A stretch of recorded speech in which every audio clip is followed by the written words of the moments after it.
Welcome, everyone, to this episode of Talking Notes. I am very excited to have this episode a special guest, very special guest, dear friend of mine, Kevin Adler.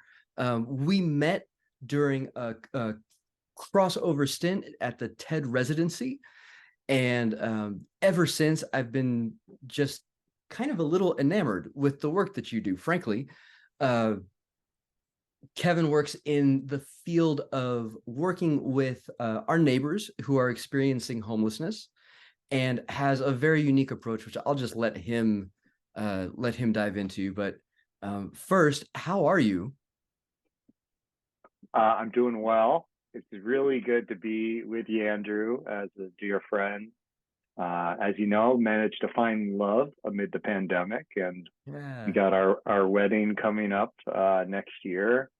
So I have a lot to be grateful for. You know, I mean, the heart of our work is around the power of relationships, and so it's apropos that I feel like, you know, finding a relationship that means so much to me, and then reconnecting with, you know, old friends and you know, other folks that are really like family to me. So I'm doing well on the whole. I just got over my second bout of COVID. You know, managed to, yeah, well, gone it's through still that. present, that's for sure. Still present, but yeah, I'm doing really well, and yeah, I know we'll talk about all sorts of things under the sun, but you know, I'm my sincere condolences again to you on loss of your dad, you know, this past March. So thank you. I very much appreciate that. So for our listeners, because we have common context, but can you tell us a little bit, just kind of top level, of what Miracle Messages is about? And I think more, why Miracle Messages? Great. You always have the ability to ask a question with an inflection in your voice. I'm like, yeah, I just want to bare my soul to this human being. Yes, why? You know, great question. So a little bit of background context for folks who maybe we're meeting for the first time here. So yeah, my name's Kevin Adler, and I'm the founder of a nonprofit that I started about a decade ago now, December 2014, so 9 years ago, in honor of my uncle, who had been living on and off the streets of Santa Cruz for about 30 years. So we're an organization. We help people experiencing homelessness rebuild their social support systems and their financial security. So what that looks like is we offer 3 programs. There's family and friend reunification programs. So a person who's experiencing homelessness, many individuals on the streets, especially unsheltered folks at shelters, folks in transitional housing, it may be years or decades since they last connected with loved ones. And we find that many of the reasons for being disconnected don't have to do with not wanting to connect. It has more to do with digital literacy, access. You lose a phone numbers change, addresses change. You're not, you know, don't have access to the internet to look people up. There's bureaucratic barriers. So shelters right now under HIPAA regulations can't confirm or deny whether someone's at a facility. So you end up with missing person flyers on the bulletin boards. You know, hey, have you seen this person? Come home. Dad and mom love you, right? But the biggest barrier of all, by far, is the emotional barriers: shame, self-loathing, not wanting to be a burden. And the work that we do says that no, you're not a burden, and in fact, homelessness is not your fault. No one deserves to be poor, and no one deserves to be unsheltered. So we've started with our family and friend reunification programs. We also know for some people, family can be part of the problem, not part of the solution. And our theory of change says that relational poverty is a form of poverty. So how do you address relational poverty if family isn't part of the solution? That's where we've launched our Phone Buddy program. So that's called Miracle Friends. And what we do is we have volunteers all around the world that commit 30 minutes a week or phone calls and text messages. It's kind of a big brothers, big sisters for unhoused neighbors. So we have hundreds of people having those phone calls, and we have a weekly community chat and mentoring and call logs. And it's just a great way to actually be in a relationship with an unhoused neighbor. And then our third program, which, they all are interconnected, is our basic income program. And the basic premise, I know we'll talk more about it, is that when a person is in relationship with an unhoused neighbor, and through our Phone Buddy program, you start building trust. You start building a sense of you're on this journey together. You believe in each other, and it's very hard to see someone like, imagine if we were in this situation as such good friends as we are, Andrew, and if I didn't know where I was going to get a warm meal that night, or I was missing enough money to fill up my car with gas so I could get back to work on Monday. You'd want to do something. Like, that's what friends do. You'd want to show up, and vice versa. And we were just hearing from our volunteers, hey, my friend is struggling. Can I help them? And so we decided to raise, initially $50,000, pick 14 individuals in our Phone Buddy program to get $500 a month for 6 months. And within 6 months, 2/3 of those individuals who were unhoused were able to secure housing. So now we've expanded that into a $2.1 million basic income randomized control trial built off our Phone Buddy program, working with Google.org, USC. But that's the work of our organization, is to embrace unhoused neighbors, not as problems to be solved, but as people to be loved. Because when people are loved, problems get solved. That's amazing. Congratulations on the expansion, by the way. I was very well familiar with the Miracle Money kind of initial trial, but that's great news that it's flourishing as much as it is. Yeah, I was a skeptic at first going in. I just was like, first, I don't want to do more harm than good, right? There's biases and questions I had, and there's some that are, rightfully so. Some individuals may need, a hospital bed, or may need severe, mental health support before they're in a spot to be given, $500, no questions asked every month. But I also was just skeptical that that $500, or in our current pilot, $750, that would move the needle. You see billions of dollars being spent in some cities, and the issue of homelessness doesn't seem to move, much one way or another year to year. And I became a believer when I realized and saw that our unhoused neighbors were using the money better than we could have used it for them.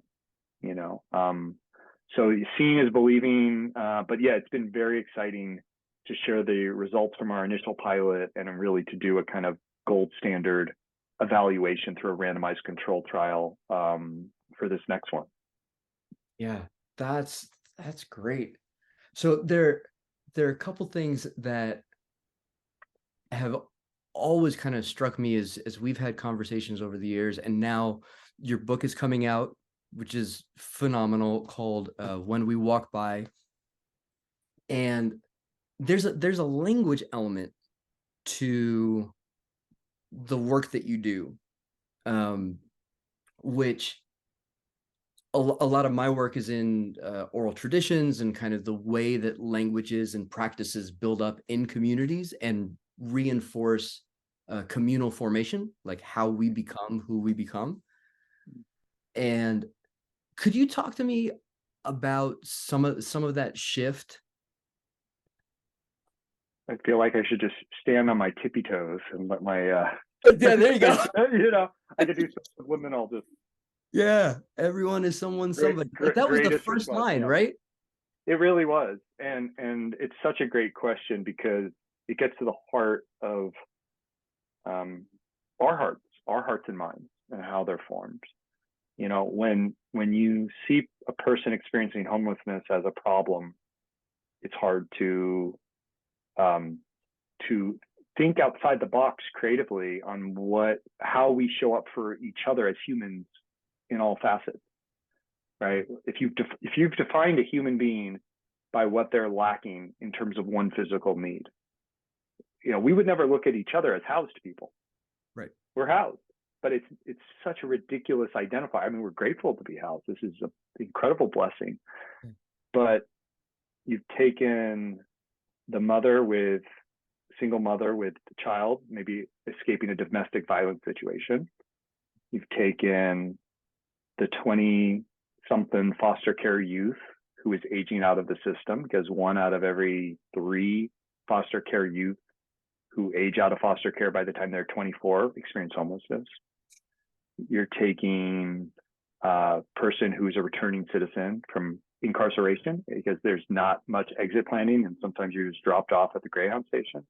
And you're going, loved ones, LGBTQ youth who are escaping unsafe households, someone with severe mental health issues, substance abuse, job loss. Let's loop them all and say that's the homeless. I mean, of course, there's not going to be progress made, right? At some level, like, of course, this, it's not a monolith.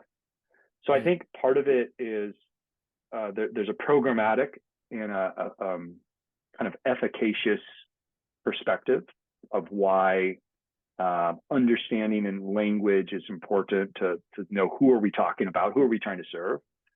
But I think it goes deeper than that, and I think your question touched on that. I think it goes to, even the way I put it with my shirt, if you're going back to, your college days or early, in your 20s or whatever age you are, and you're, if you're single and you're meeting people, maybe you go on online date, you meet someone at a coffee shop, however you meet people nowadays. If you want to immediately kind of activate your brain to look at that person and with a deep level of respect and dignity that they deserve, you probably need to look at them and say, they've come from somewhere and they're going somewhere. They're someone's daughter. That's someone's son. That's someone's granddaughter. Indigenous traditions inform us to look 7 generations hence and 7 generations prior. There's a richness to that. And so I think, I don't think we can reclaim a language of homelessness. I don't think we can reclaim like, let's take away the stigma of what it means to be homeless. That's a hard, long process. It's worth fighting. But I think a shortcut, a mental shortcut, is to say, that's someone's son, that's someone's daughter, that's Steve, give a fuller expression. And fundamentally, it's not about being language police or thought police. Get questions like, what's the proper term? What they say? Some people prefer people experiencing homelessness, unhoused neighbor, unhoused person. Some people say, I'm homeless. I want to own that identity. I'm going through it. I think it's just much more important to have a more nuanced conversation and to kind of pause and reflect on what words we use and why we use them and why we maybe choose one way or another. Yeah. There's an aspect to your work that, I mean, is confronting for me, in terms of, I lived in New York City for a very long time, and anyone who's spent time in Manhattan particularly will have confronted neighbors who are unhoused, right? And it took me a very long time to shift my own kind of interaction and initial interaction from like, I don't have anything to give and I'll just walk by more quickly, to, there were times where it's like a little bit of courage comes up and I walk up to someone and I say, I don't have money, but is there something I can get you? And there were times that are like, don't worry about it, you're cool, just keep going. And I was like, wow, like that's a possible interaction. There's like a very personal humanity that your work brings up around folks who, if I'm not connected with them in a personal way, I see more as like a stranger, somebody distant from me. And the more I've had a chance to read an advanced copy of your book, and the more I continue to hear your stories, there is this, how do we honor like this person. Was that a shift for you? Hmm. Or was that something that was kind of always there and has grown? Oh, and personally, for me Yeah. personally, yeah. Oh, it was a huge shift. Okay. I think what was not a shift and what was there from early is a desire to see people and embrace people as an extension of my family. Hmm. And in fact, I That's would beautiful, say dude. I Gosh. I, well, I appreciate it, and I think it's probably a lot more commonplace than not. I think it just gets really deeply buried. And what I've learned is, especially, I mean, I'm a straight white, tall Christian male American. I have tremendous privileges in this society and most others to walk and comport myself in public freely, to never really feel concerns of my safety, trust. Not everyone has, most people don't have that, those privileges, those advantages. It doesn't mean they're not worth striving for a more beloved community for all of us to experience that level of familial Yeah. ties.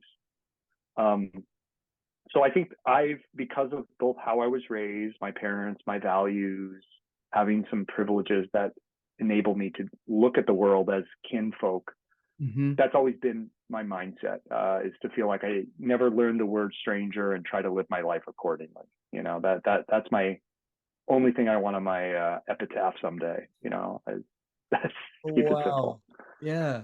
Um, and but with our unhoused neighbors, it was evident to me, self-aware as I could be, a late 20-year-old at the time, that's not how I was treating people.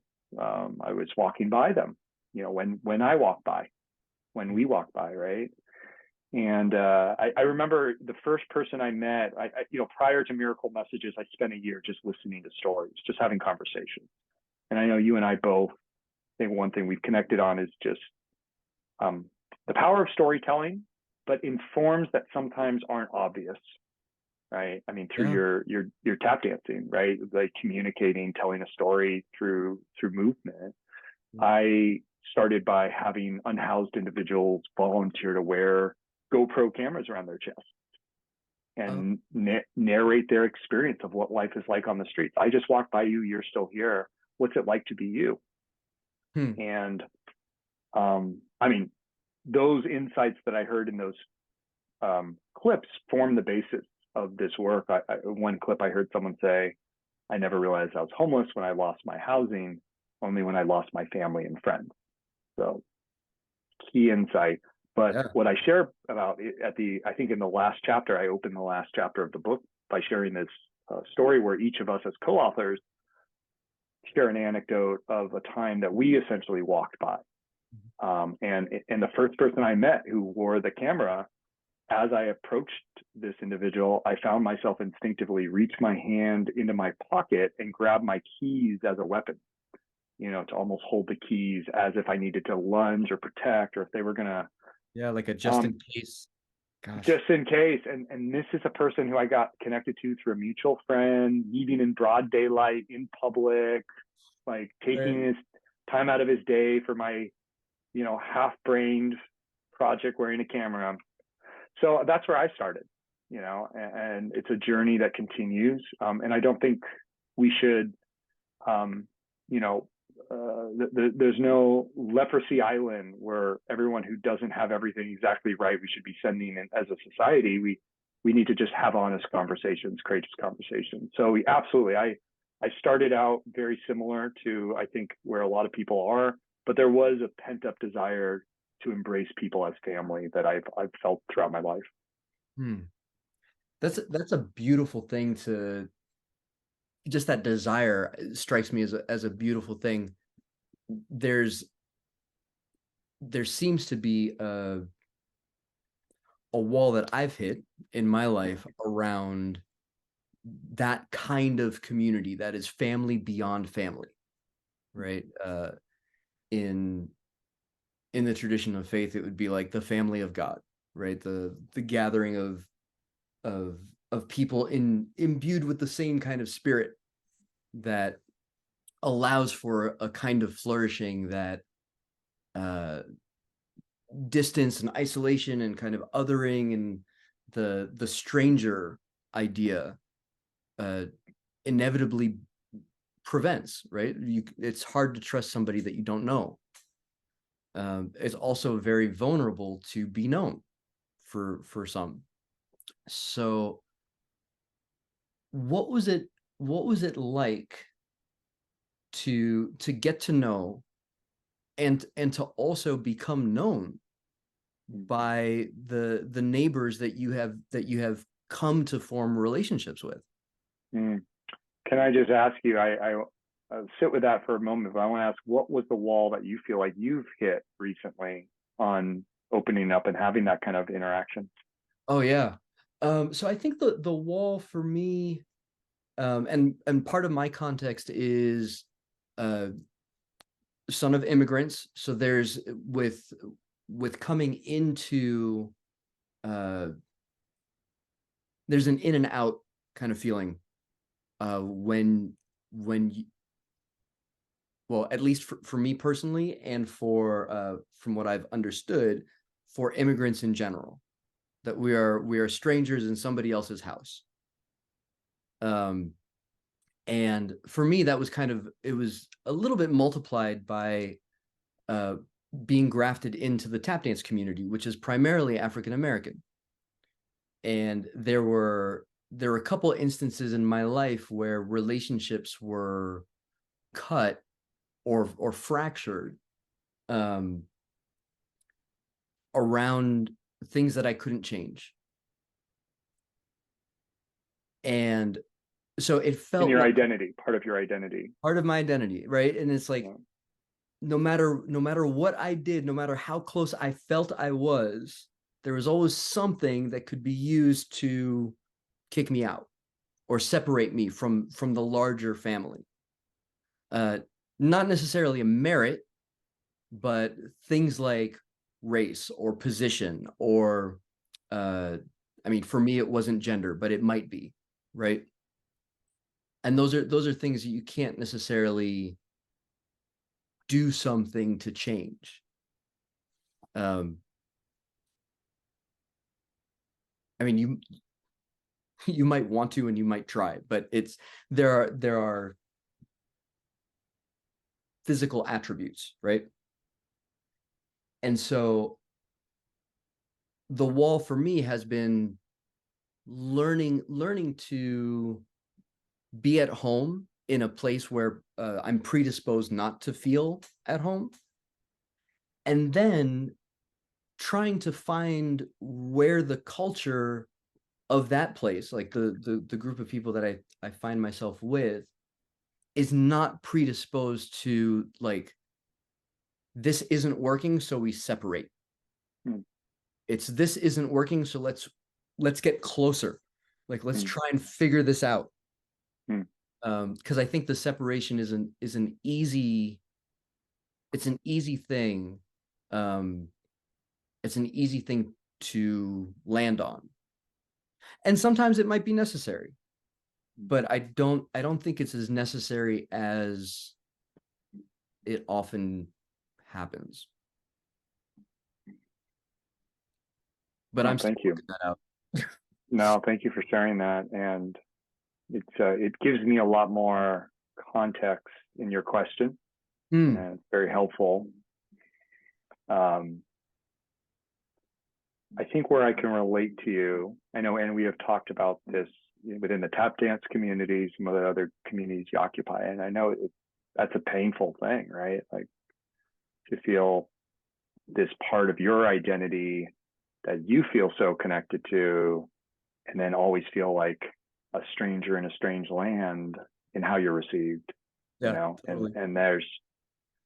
and I think the two things I'd say to that is, like, one, that so many of us have that experience, of all shapes, sizes, colors, gender, sexual orientations in some setting, whether it's for you at home with your family, or another person with their school that they're attending, or another person, a hobby or their profession. We're all outsiders, and in some ways being outsiders is what makes us, fully human. It's there's no inside track to the human experience. Like we're all figuring it out and going through it. And what I'd share personally that I resonate with is when I started this work, Andrew, I felt like a total fraud coming into it. Because I have an uncle who's experiencing homelessness, but we had dinner together for Thanksgiving, and he remembered every birthday, and we'd drop him off at the Greyhound station, and then we wouldn't hear from him for 6 months. And that was my life with Uncle Mark, right? And it was joyous. I absolutely loved the guy. And he passed away when I was, 19 years old and in college. So what business did I have doing anything about homelessness? And I felt like a fraud also, not only because of my lack of experience on the issue or longstanding, I wasn't volunteering at soup kitchens. I was doing other, service orientation stuff, more interested in education, working with young people. And I also, full disclosure, and I share this pretty openly, I never thought of, and still don't think of, homelessness as my primary issue. I was like, I care about it. And obviously I care a lot more now than I did 10 years ago. Sure. But, I thought, well, gosh, education or human rights or, democracy, these are all issues that really make environment. But what I realized is it's not homelessness that I care about. It's the intrinsic value of each person and the interconnectedness of us all. And it just so happens that I'm living 2023, San Francisco Bay Area, person who has some stability and occupies spaces that are privileged spaces, a lot of friends in tech in Silicon Valley, and I worked in the education tech space for a while. Mm-hmm. So I have enough safety and foundation to be able to look more broadly, and my heart has called me towards that. And I'm like, these neighbors experiencing homelessness are not seen or talked about or embraced as people to be loved. They're not seen as invaluable. They're not seen as precious. They're not seen as interconnected. If anything, it's how do we get them out of here? What's the quickest, exit plan? So what I've come to realize is that first, each movement, it requires, probably orators, it requires advocates, it requires artists, it requires everyone bringing their best selves. And my best self, I would never be the person who's always going to be showing up at the soup kitchen every Sunday. That's not my role. My role is I see people a certain way with tremendous trust and love and respect. And I want to develop platforms that allow people to come together, realize their common humanity, and then do great things that I probably would never do on my own devices, like volunteer to be a phone buddy, to be a digital detective. So what I've come to realize is, as I think about what you shared, I may not be the purest of the movement. I may not be the epitome, the poster child. I have no lived experience of homelessness. It wasn't my familiarity. I'm not in the, demographics of Black and brown people who are disproportionately, experiencing homelessness and negative interactions with the criminal justice system and affordable housing and health disparities and all these other intersectional issues that lead to homelessness. But I'm able to do it my way to the best of my ability and probably reach an audience and a community and a sphere of influence that maybe other folks couldn't reach, And so I've learned to celebrate that distinction rather than bemoan that diversity, that lack of uniformity. Yeah. That's really cool. was there, I'm curious because that identification of, like, it's almost like the cross section of your particular skill set and your position and the voice that you have for the work that you're doing, like identifying that almost seems to bring a level of just like comfort and ease. As I hear you describe it, was there something or a moment that brought you to that realization that, like, oh, this is why this for me now? I don't know if this is like the, authoritative ultimate answer here, but this is what comes to mind. I'll just riff with you because that's what I like doing with you. Right after we started with the wearable cameras, we got some media coverage, and it was in the SF Chronicle, and then it was in BBC, and started getting emails and interviews, and it was kind of blowing up. And we had this publication. I won't even say their name because they don't even need any more press or attention. They no longer exist. But at the time, it was kind of like the yellow journalism of Silicon Valley. It was kind of like the insiders talk of like, and they wrote this article just lambasting me and this project, saying like, I think it was like, tech workers, just leave the homeless alone. Like, and there was like I think this was not far after horrific things like bum fights, if you remember that, where people would they'd say, here's $100, fight this person, and the winner of the fight gets like super exploitative, voyeuristic.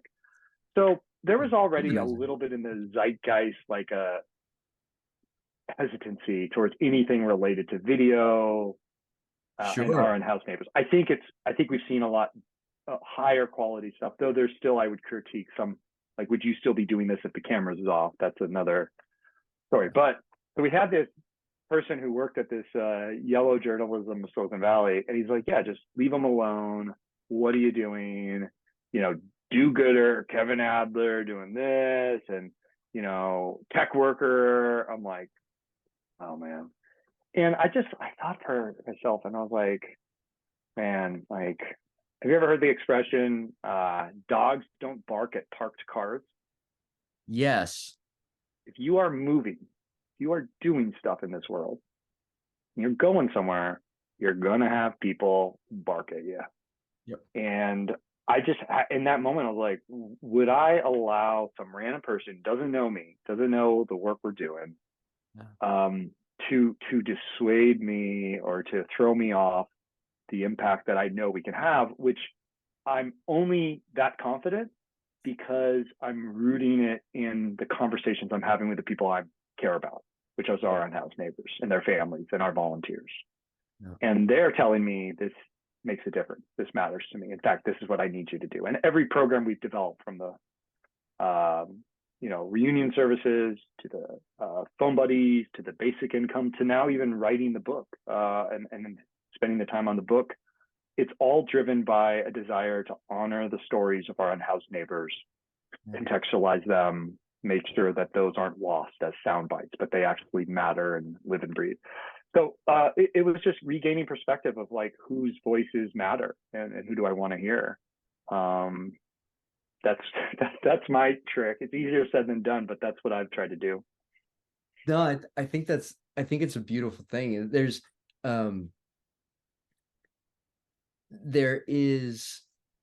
something about being a representative, right? Or working on behalf of people that you love and care for, that I feel like to do that well is a special gift, because we live in a society often where representatives don't necessarily love and care for the people that they represent. Yeah. And it can, in some situations, be frankly quite blatant and quite exploitative. And I think to one, find yourself in that situation, and also to work to do that well, because it takes particular choices and setting, well, and having a desire to do that, frankly, need, like, warrants pointing out.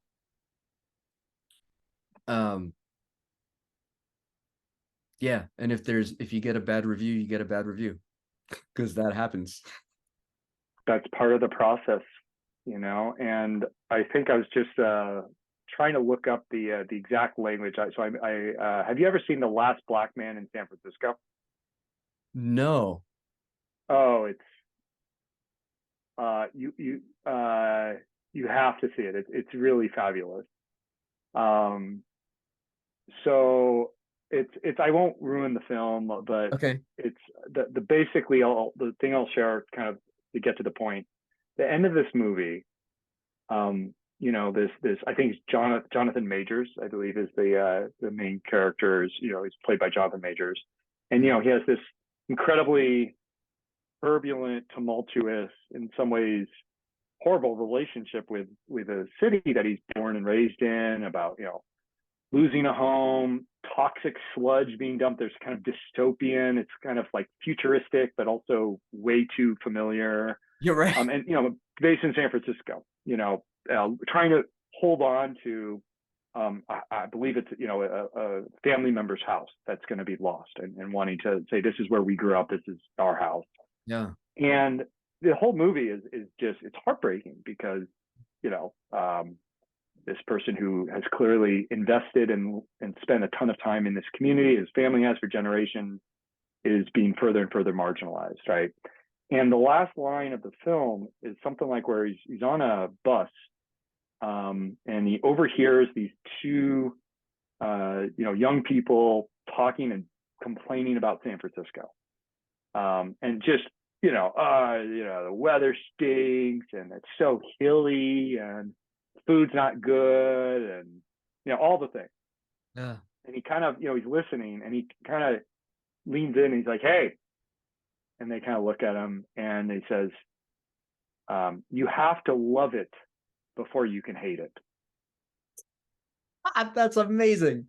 Yeah. And one of them is like, who's this weirdo? Like, leave me alone. But one of them's like, whoa. Yeah. And what I love about that moment is I think there's a lot of work to be done on the issue of homelessness. There's a lot of need, and there's a lot to hate about the status quo, right? Like, deservedly so. It's not acceptable. But I think in order to fight the fight and sustain the fight, you have to truly love not the system, but the people that you're trying to serve. If you don't love them, I don't think you can endure in all the setbacks and pushbacks. Yeah. So whatever that is, tap dancing, homelessness, people, cultures, I think you find what your North Star, what you love, and then you deal with all the hate. And there's a lot to hate, there's a lot to critique, but I think it starts with a baseline of love. And so that's one of my favorite lines. So that's beautiful.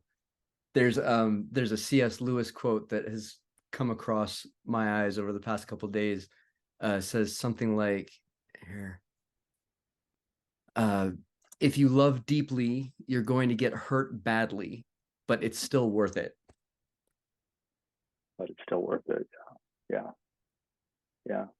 And I think, you know, to riff with you, it reminds me of, you know, great theologian, and really the pastor to many of the civil rights leaders, Howard Thurman.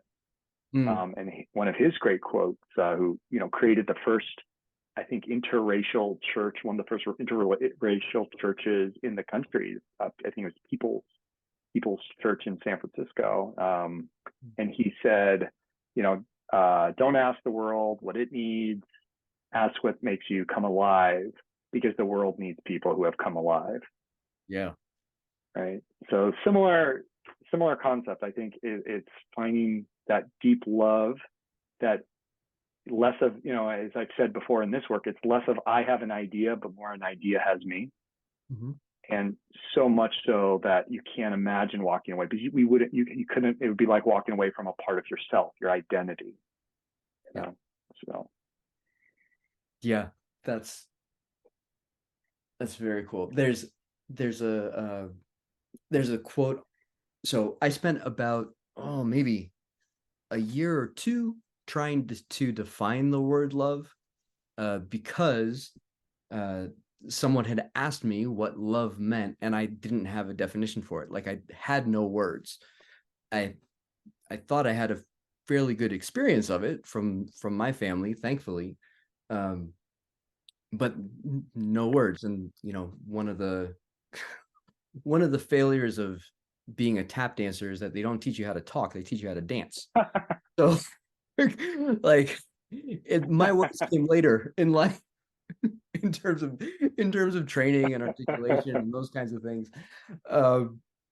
But it took me a very long time to find a definition that felt encompassing. And it actually came from a philosophy professor from USC, Dallas Willard. And his definition was, to love, so as a verb automatically, is to will the good of the beloved. And right away, one might be thrust to figure out, okay, well, how do we know what's good? And then you might have to know the beloved. Right. And so there's a sense of knowledge, and knowledge not in terms of stats necessarily, but in terms of interaction. That I know you to be a thoughtful person because I've spent time and seen you and been with you as a thoughtful person. And I think there's wonder for me, and one of the reasons I find myself continually attracted to the work that you do with Miracle Messages is that it feels fueled by this idea that, and it ends up being reciprocal, not by design, but by the nature of love, that the phone buddies enjoy the fact that they're being a buddy. It's not a drudgery. It's they're getting to know a person, and that brings something out in them. Yeah. I well said. And great quote. And I think sometimes it's Jesus spent relatively little time proclaiming the need for us to love our friends. Right. That he wasn't like, Andrew, love thy neighbor as thyself. And there's lines, but the much harder work is like, okay, how do I love that which feels like it doesn't love me, where I am not its beloved? And in the homelessness space, once you have, I think, stepped into it and immersed yourself, and you realize the raw deal that our neighbors experiencing homelessness are getting, they are our friends, right? They are our neighbors. They are our sons and daughters, brothers and sisters, our uncles. Yeah. What is harder, once you're in it, is to then go back and say, I'm going to love housed people too, with the same, that sometimes are pushed back. So the book I wrote, When We Walk By, it's a book on homelessness, but it's really a book on how us as housed people and our relationship, not only with our unhoused neighbors, but with our own humanity, and what that relationship says about our humanity. Because I do think it's, we say as a byline at our organization, meet people where they're at, but not leave them there. And we immediately think of that with our unhoused neighbors, but it's like we always say, we have to remember that's for our donors. That's for the messages we get of critique. Why are you spending money on these? And I think only through, you're not going to win everyone that way. It's not like trying to be naive, but I think that's the only posture where you can really have, maybe even have love triumph to build like a community of people that different walks of life backgrounds. Like I love getting messages through Miracle Messages, and I hope with the book, really encouraging people like to use like hashtag when we walk by, or to reach out, because I want to hear from people, not only who are like, yes, yes, yes, yes, but are like, wait, really? Are you sure? Like that is good. Like one of the most powerful messages I received in my time at Miracle Messages was from someone who worked as an EMT. And they said, I have never thought of people experiencing homelessness as other than massive problems. I'm constantly being called, picking people up. I see people overdose. I see them, we take them to the hospital and they're using the emergency room as a waiting room, and then they're back on the street and it's the same person. I'm so cynical until I saw one of your videos. And I was like, oh, there's this other facet to the people I'm serving that I don't see. I just see them at some of their worst moments, or I see a very small subsection of people.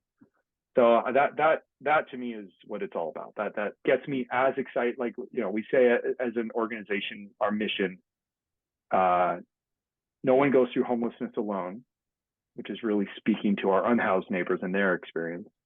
But equally important, we say, and no one feels helpless on this issue. And that really speaks to us as housed individuals. Yeah, there's a sense with this particular issue, but I've found it in conversations with others, in working on other things, that there's both kind of the little bit of truth that every stereotype uses as its launching pad, and the potential overwhelm that an individual can feel when confronted with an issue that they think they can do nothing about. Yeah. And oftentimes both serve to land, at best cynicism, at worst contempt and anger. And I think those things are to land back at to land back at Jesus. Those things are things that he also says, maybe not that. Maybe let's look at something else, a different way to navigate those things that will naturally ultimately eat on us. Yeah. And I, as rough and frustrating as it can be to have the occasional hate mail or angry person or frustrating, I'd take that 10 times out of 10 over apathy. There you go. Yeah. Right. Like they care enough to show up, to complain, to, and it's the folks where you get so inoculated from the status quo. You almost, I have to, in the videos that I started by with the wearable cameras, you'd see parents constantly walking by with their children, and you'd see children, every single child, look, stare, point, tug, ask. And half the time the parent would like scold the kid and like pull them and say, oh, bad, dangerous, impolite. Yeah. And the other half the time they'd like let the kid almost like guide them to the person experiencing homelessness. Oh, wow. And I think like, who of those children is going to grow up to be a more trusting, like open adult? Like, and I think we can learn so much from children, and we've almost forgotten something in our humanity that's I think Jesus loved kids so much, right? Like this is there's a reason for that. There's a wonderful idea about, right, Jesus proposing that in order to enter into the kingdom of heaven, which for some believers it's considered a quality of life that can be experienced here and now, we have to start as children. And that not only the beginner's mind idea, but also kind of the ability to be led by a different spirit, not just the one that we already have. And in that way, literally become different kinds of people. Maybe the kind of person for whom walking towards is the natural output as opposed to walking by.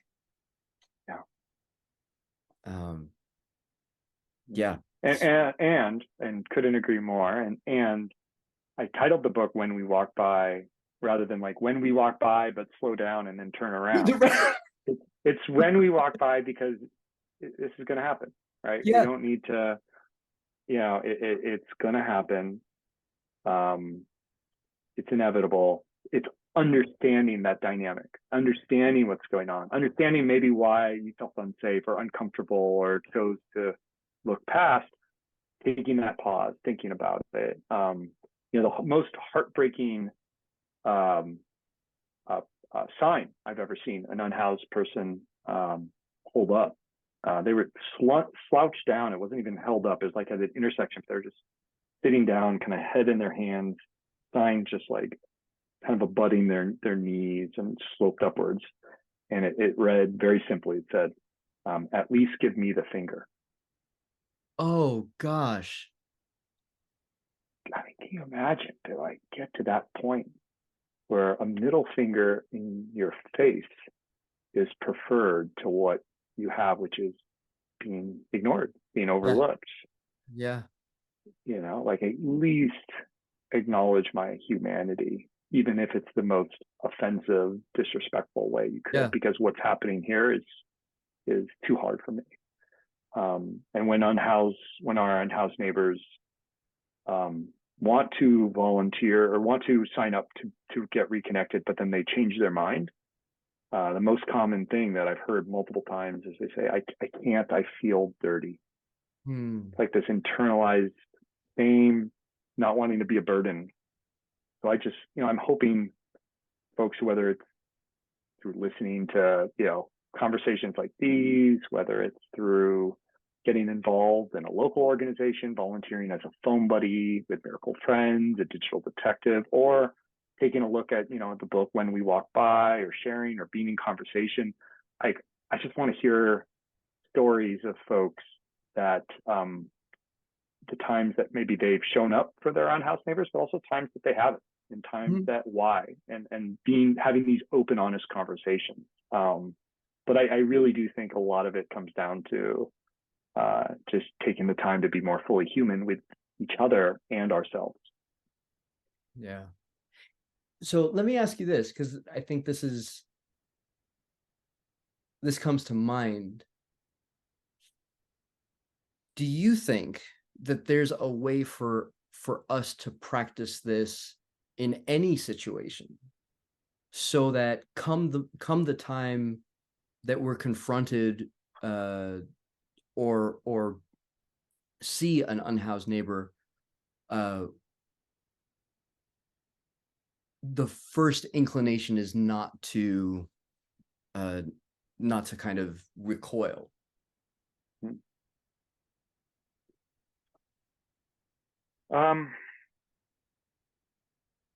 I think what I would say, I'd flip it on its head, and I'd say that may be an unanswerable question.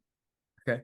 But what is answerable is when you walk by and whether you engage or recoil when you see a person experiencing homelessness that's visibly homeless, on the streets, unsheltered. I think whatever your reaction, it's very important to take time to recognize that that's a person, and that's one person of many people experiencing homelessness that you're not seeing. The Oh, vast yeah. majority of people experiencing homelessness are probably look a lot more like you and me. Like, meaning that they, they blend in, you wouldn't distinguish them. Yeah. So it's not to say that someone who's unsheltered, experiencing homelessness, perhaps panhandling, isn't deserving of all the love, support, resources that we can offer. But, I have a lot of sympathy for the fact that, people are in public.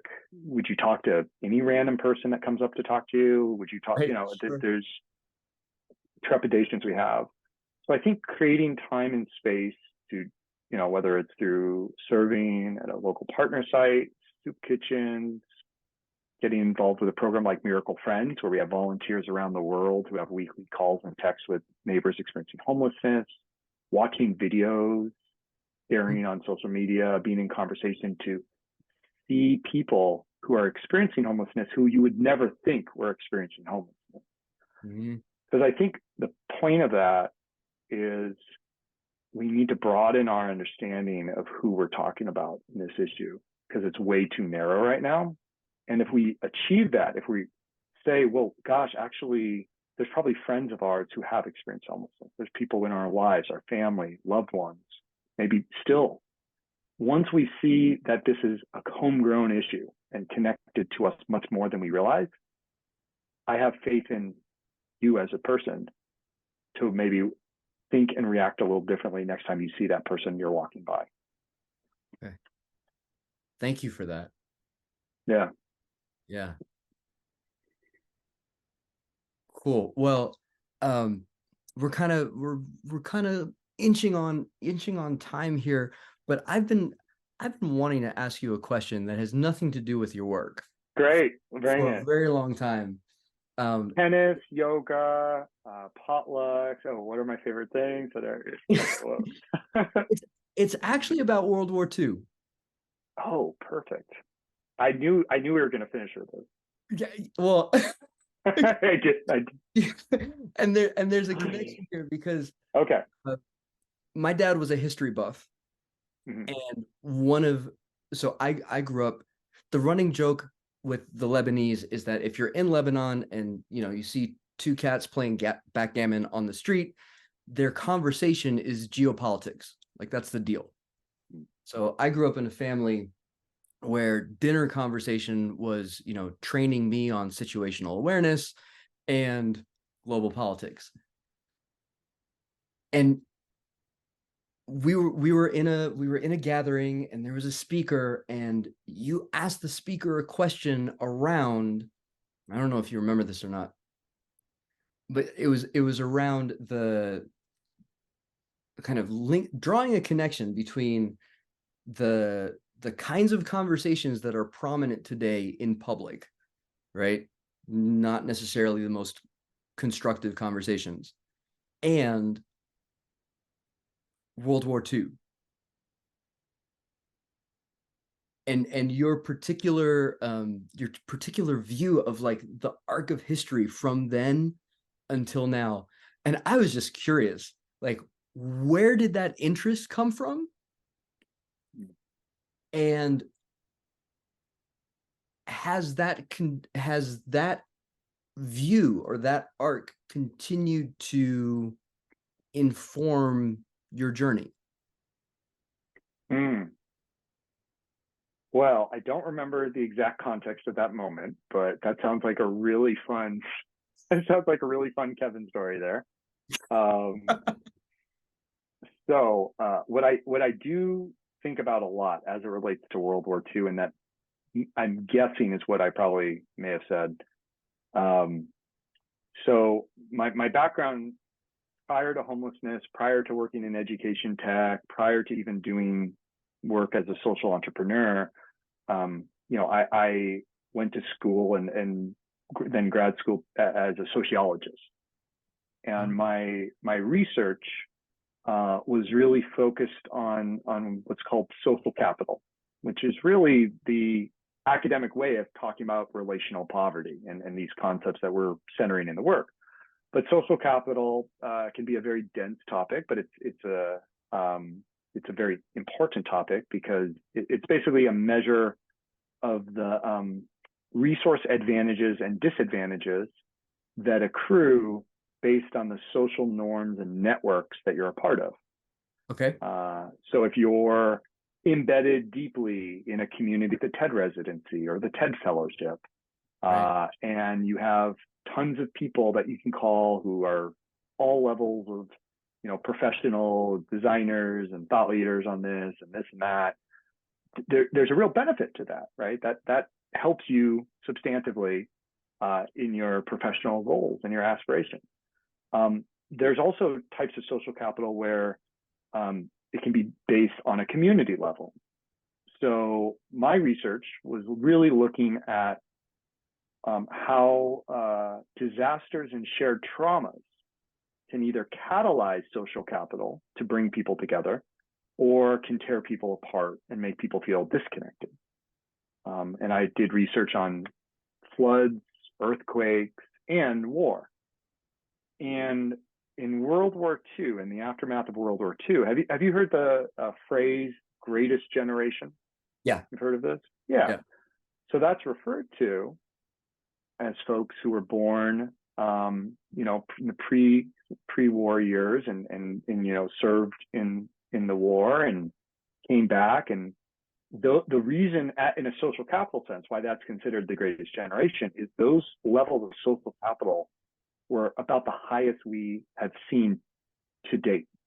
Like if you control for age, demographics, all other walks of life, income, geography, something about our grandparents' generation was more trusting, more civically engaged, more philanthropic, more norms of reciprocity, more altruistic than the baby boomers who came after.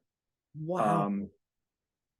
Who were, I guess it was 46 to 64 is I think the baby boomer generation. Yeah. And the millennials and Gen Z, Gen X, Gen Z. And so I wanted to understand in my research around social capital, why is it that a war, World War II, as this catalyst, what is it about the events happening at that time that led one group of people to forever feel more connected, more trusting, more social capitally rich than the next group, And my finding and what I came to, so this is all based, like Robert Putnam wrote a book called Bowling Alone. That's kind of the canonical work around social capital in the United States. If you go back a little further, Pierre Bourdieu is really one of the originators of social capital and kind of French sociologist, James Coleman in education setting. But anyways, Putnam was really talking about the rise and fall of social capital, and he describes generational change as the primary attribute, like why social capital fits. But I was like, that's BS, Right. Bob. Like, no offense. Yeah. But, what is it about one generation that leads to, this versus another? Right. And basically what I found was that there's something about the shared trauma, something about the experience. So a World War II Interesting. as a period of relative uniformity in the country, relative coherence. You had Rosie the Riveter, you had Boy Scout scrap metal drives, you had blue and gold stars on households, signifying whether they had lost a service member. And then you contrast a mass mobilization war effort that is seen as fighting a good and important fight with Vietnam era, Right. which my dad fought in Vietnam, and that was a war characterized by draft deferments, a very unpopular war waged primarily by a very more predominantly Black and brown individuals, low income individuals, people who didn't have the same educational opportunities. And then there was also, a lot of progress in the civil rights in the 1960s, but there was a lot of unrest and divisiveness Yep. And it's not to say that that's not positive writ large, but in a social capital sense, there was something about that formative experience of a World War II versus a Vietnam 60s that led social capital one way or another. So long story short, my first book is on how a 500-year flood in Cedar Rapids, Iowa, that I studied can either lead to social capital. What are the conditions for social capital to be created, people to feel connected years, decades later, and what are the conditions that would happen for some people to feel disillusioned, that the community didn't show up, the government didn't respond, they were left, out to dry. And to finally, connect it back to this work, I have come to think of homelessness in the United States as a highly individualized trauma. Yeah. Unlike a flood or an earthquake or even a war, you have someone who's probably gone through a really traumatic experience, job loss, death in the family, getting kicked out, substance abuse issue, health issues, but you don't see it. Yeah. You don't know it. It's not shared. It's not like, oh, I just got through getting kicked out by my mom too, or and right. As a result, there's very little empathy and compassion that we afford that, we almost instinctively conjure in the event of, the Maui wildfire, which, is incredibly devastating. Or a few years ago, the massive explosion in Beirut that killed, so many people, just tremendous outpouring. Initially, it's called the emergence of the therapeutic community. It's always short-lived. It doesn't sustain. Yeah. So anyways, that was my interest, and that's my primary interest in World War II, is what were the qualities so we don't need to wage war as a way of building meaning and togetherness and cohesion, but we can understand what that is and maybe understand those variables and work to build it in other ways. That's fascinating. Yeah. It would be a sad state to say that we would have to have a war in order to get that output.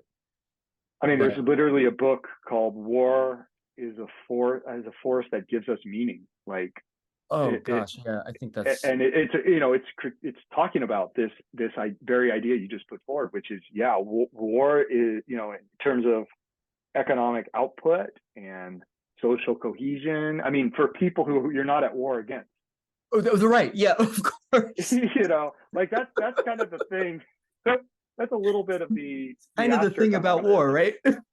I mean, there's a joke that I've sometimes heard in like social capital circles, which is something along the lines of like, the best thing for social capital would be like an alien invasion. So an alien invasion, or a meteor or something that's going to hit Earth, like God forbid, right? But like,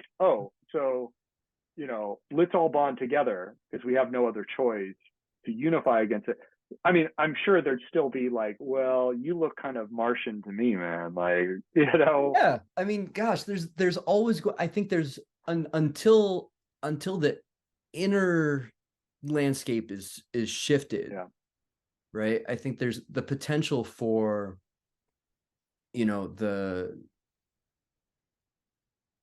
for the individual spirit to override the environmental influences is always 100%. And what Rene Girard describes as scapegoating. Yeah. Every society got to have a scapegoat, got to have someone you put the blame on. This is Jesus was a scapegoat. Yeah. Right. Like the Jews have been scapegoated. Like it's a group that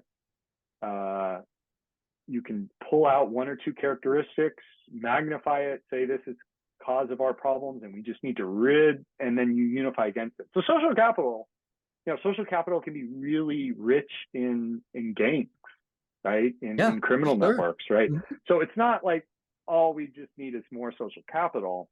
But what we talk about is the importance of it's called the strength of weak ties. So it's relationships of people of different walks of life.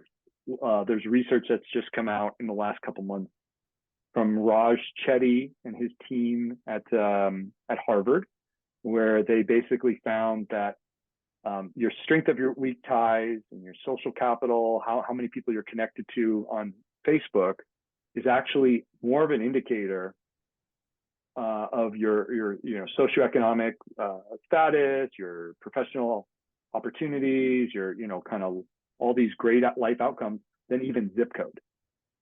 Like you talk about zip code as like determining, where you go to school, how much money you make, what life you live. Yeah. Social capital, relationships. So if you don't have nurturing relationships, or you lost that, or you didn't have it to begin with, it can be incredibly devastating and difficult to overcome something like homelessness, or even if you do get off the streets, to then stay off the streets. Right. And that's really why, the work we do around relational poverty, I think is so important. So. Cool. Well, anyways, I know that was a bit of a detour. We talked about World War II. That's great, man. Well, thank you for humoring that question. Yeah, there aren't a lot of folks that you can do a deep dive on war with in my generation, or at least in my connections. So well, it sounds like at your dinner table that was a thing. You could you can, and in fact, given the time that you grew up, it was necessary, right? Like war was at the doorstep. It was thankfully, I was born outside of Lebanon, but I'm a function of a young newlywed couple who fled a civil war. Yeah. And so that the idea, little things come up, and it when you talk about kind of some of the experiences that you recount from the neighbors that you've worked with in your book, you talk about like the experience on the street of heightened awareness and having to be kind of there's a particular like exposure and energy expense to that alone. Coming my dad particularly trained me in situational awareness from when I was a kid, and now that's something, there's a little bit more conversation around it happening now that maybe just in the circles I'm a little privy to, but it's, you don't sit in the middle of the movie theater. You know where the exits are when you first walk into a room. Like, I learned those things when I was 7 and 8 years old. And there's a particular kind of awareness that comes from that, and I think that is a differentiator between someone who lives in that kind of mode and someone who assumes that a movie theater is a safe place, or you don't have to worry about leaving every room that you enter into because nothing's ever gonna happen. So it's interesting in terms of the long arc of things, and thinking about for unhoused neighbors, like what's the longer arc that has landed them in a particular situation? What's the story of the person that that for me, I think, is like opens us up a little bit to say, not, if somebody's looking at me like that's a little quirky, are you okay? Because I don't present as someone who would have been trained like that, or would be concerned of those things. And same for an unhoused neighbor that might not present as being somebody who's being challenged that way. Man. I'll just close by saying, I maybe a couple times a year get messages from friends of mine, who I consider friends, or at least acquaintances, who will say, hey, love the work you're doing. Thanks for doing it. Don't tell anyone, but I too experienced homelessness. I growing up, my mom, we slept on neighbors' couches, we doubled up, we tripled up, or when I started my first business, or when I was, going to school and, didn't get my student loan in time. And it's almost always accompanied by a, keep up the good work and please don't tell anyone I told you. Yeah. And I feel like as a society, my hope is that we can reconcile those two things, that in order to do this work, we have to have more awareness and acceptance that 1 out of every 2 Americans is a paycheck away from not being able to pay rent. Yeah. And 47% of people self-report not knowing where they'd get $400 for an unexpected emergency. So with numbers like that, it's actually surprising that there's not tens of millions of people that are homeless. Right. Why aren't there more people experiencing homelessness? And, we think family, friends, community, church, synagogue, informal economy, doubling up, tripling up, that's making a difference for tens of millions of people in this country right now from falling over the edge into homelessness. So given that, I think it's all the more important for those who are or have experienced homelessness to show humanity to them. And because, but for the grace of God, go I, right? Yeah. Well, thank you. This has been an awesome conversation. We'll have the website and all the things in the show notes and descriptions as this thing goes out. But is there a place that you would point people to just as they're listening, if they feel something come up in them and they're like, okay, I want to do something, where do I start? Yeah, great. Whenwewalkby.com will be live by the time that this conversation is published. So whenwewalkby.com is a great place. And from there, you can, follow on social media, you can reach out, you can learn more about the work of Miracle Messages and other terrific nonprofits that you can volunteer, get involved. So yeah, I think that would be a good place to start, is going to whenwewalkby.com or miraclemessages.org and reaching out and saying hi. Don't be a stranger. So cool. Well, thank you, Kevin, for taking the time, and just a wonderful time to catch up with you and hear. Yeah, what a great excuse. I need to, anytime I want to catch up with a friend, I'm just going to say, hey, I have a podcast. Yeah, right, exactly. I miss you. This is brilliant. This is how I'm reconnecting with the weak ties in my life. 3D chess, and I'm just like tic-tac-toe, man. Like, this is... No, man, we're trying to figure it out. Teach me your ways, Andrew. Teach me your ways. Oh gosh, we'll trade. How's that? That's fair. Okay, that sounds good. Yeah, we'll reciprocate. All right. Well, great to see you, man. And let's be in touch. Okay. You got it. All right. Take care, brother. Bye.